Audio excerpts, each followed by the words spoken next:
विराजो बैठ, प्रसन्न हो। हाँ, नहीं ठीक ही रहना चाहिए। हम आपको अपने प्रभु का विधान बताते हैं थोड़ा सा। जब प्रभु किसी पर कृपा करते हैं, ये वैभव मिलना कृपा नहीं है, ये पुण्य है। पुण्य से एक घोर पापी को भी बहुत, देखो पाप करके भी उनका कोई पुण्य है जिससे वो सुकृत पूर्व के सुकृतवश चल रहे हैं, नया पापे। ये वैभव बढ़ना या यश बढ़ना ये भगवान की कृपा नहीं मानी जाती। भगवान की कृपा मानी जाती है अंदर का चिंतन बदलना, जिससे आपके अनंत जन्मों के संस्कार भस्म होकर और अगला जो है बड़ा उत्तम होगा। अंदर के चिंतन से होता, बाहर से कुछ नहीं होता। महत्व अंदर का चिंतन। अच्छा, अंदर का चिंतन हम लोगों का स्वभाव बन गया बहिर्मुखी। बहिर्मुखी मतलब बाहर यश, कीर्ति, लाभ, विजय, इससे हमको सुख मिलता है। अंदर से कोई मतलब नहीं रखता कोई विरला ही अंदर से। अब क्या होता है, भगवान जब कृपा करते हैं तो संत समागम देते हैं, दूसरी जब कृपा होती तो विपरीतता देते हैं, और फिर अंदर से एक रास्ता देते हैं, ये मेरा रास्ता है, ये परम शांति का रास्ता है, ये शांति का रास्ता नहीं। भगवान वो रास्ता देते और जीव को अपने पास बुला लेते हैं। बिना प्रतिकूलता के संसार का राग नष्ट नहीं होता। किसी को भी वैराग्य होता है तो संसार की प्रतिकूलता देखकर वैराग्य होता है। सब कुछ हमारे अनुकूल है तो हम आनंदित होकर उसका भोग करते हैं। जब हमारे ऊपर प्रतिकूलता आती है तब ठेस पहुंचती है कि इतना झूठा संसार, तो अंदर से भगवान रास्ता देते हैं, ये सही है। भगवान बिना प्रतिकूलता के इस संसार को छुड़ाने का कोई भी औषधि नहीं रखी। आज तक जितने बड़े महापुरुष हुए हैं, जिनका जीवन बदला है, उनको प्रतिकूलता का दर्शन करके बदला है। तो कभी प्रतिकूलता आए उस समय आनंदित हो कि मेरे ऊपर अब भगवान की कृपा हो रही है, कि मुझे सतमार्ग में चलने की प्रेरणा मिल रही है। अगर सतमार्ग छूटा, ये सब तो एक सेकंड के लिए आप विचार कीजिए। अब अपना सुधार कर लो, अपने जीवन को सत्य में ले आओ, तो अगला जो होगा वो बहुत जोर का होगा।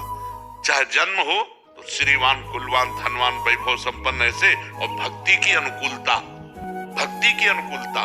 खास बात श्रीवान, धनवान, कुलवान नहीं, खास बात भक्ति की अनुकूलता। अगर इस जन्म में भगवत प्राप्ति नहीं हुई तो भगवान श्री कृष्ण ने गीता में कहा है कि मेरे भक्त का नाश नहीं होता। मैं कुलवान, धनवान, श्रीवानों के कुल में जन्म देता हूँ और फिर पुनः भक्ति का माहौल देता हूँ, और पूर्व का जो भजन छूटा हुआ हो वहीं से उसको।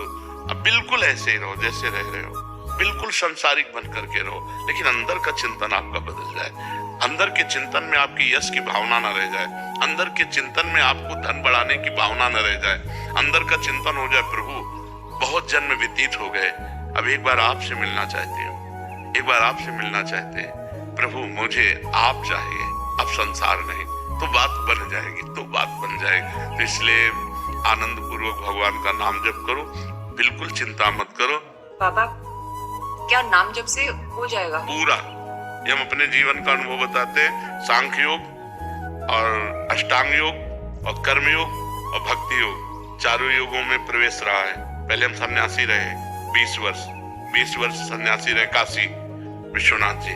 तो हम सांख्य योग, अष्टांग योग, जो अष्टांग योग है ना, अष्टांग योग, कर्म योग, इन तीनों को अच्छी प्रकार जान करके और फिर भक्ति योग में आए हैं। स्वयं भगवान शंकर से बढ़कर कोई ज्ञानी तो नहीं ना, सनकादि से बढ़कर कोई ज्ञानी नहीं। वो हरिशरणम हरिशरणम सनकादि हर समय जपते रहते हैं। भगवान शिव राम राम राम राम राम राम जपते रहते हैं। हम वृंदावनवासी प्रिया प्रीतम के उपासी, तो जो राम में राह है वही राह है, जो धा है ये रस देने वाली वस्तु है। तो हम राधा राधा राधा राधा, मतलब आप ये समझो कि हमारी इतनी तार्किक बुद्धि नहीं, हमारी श्रद्धालु बुद्धि नहीं रही। सन्यासी की जो बुद्धि होती है वो तर्क प्रधान होती है, कसौटी पर कसने पर।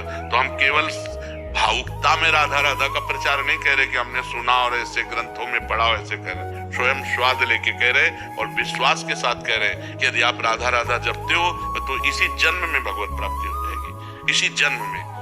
जैसे किसी से कहा जाए कि तुम सत्य बोलो, मंदिर में चढ़ के बोलो, तो हम मंदिर में नहीं, हम वृंदावन में बैठे हैं। करोड़ों मंदिर इसकी समानता नहीं कर सकते, भगवान का परम धाम है। अगर राधा राधा नाम चल रहा है तो इसी जन्म में भगवत प्राप्ति हो जाएगी। हमारी आखिरी श्वास यदि राधा, तो मुझे सीधे श्री जी की प्राप्ति, भगवान की प्राप्ति हो जाएगी। इसमें कोई संशय नहीं और किसी साधनों की कोई आवश्यकता नहीं। आप केवल अंदर ही अंदर चलाइए और लिखिए। देखो, हम जो कह रहे हैं उसको समझो। बहुत अधिक नाम जपने की हमें चेष्टा नहीं करनी, कम संख्या हो लेकिन मन लगा करके। जैसे हम, अब देखो, आप लिखो राधा, अपने दिमाग में लिखो, खुले नेत्र लिखो या बाहर देखो, दिखाई दे रहा है राधा लिखा हुआ, वही कान में सुनो राधा, वही अंदर उठाओ राधा, ये तीनों का एकाकार हो जाए तो ये करोड़ों नाम जप के बराबर है।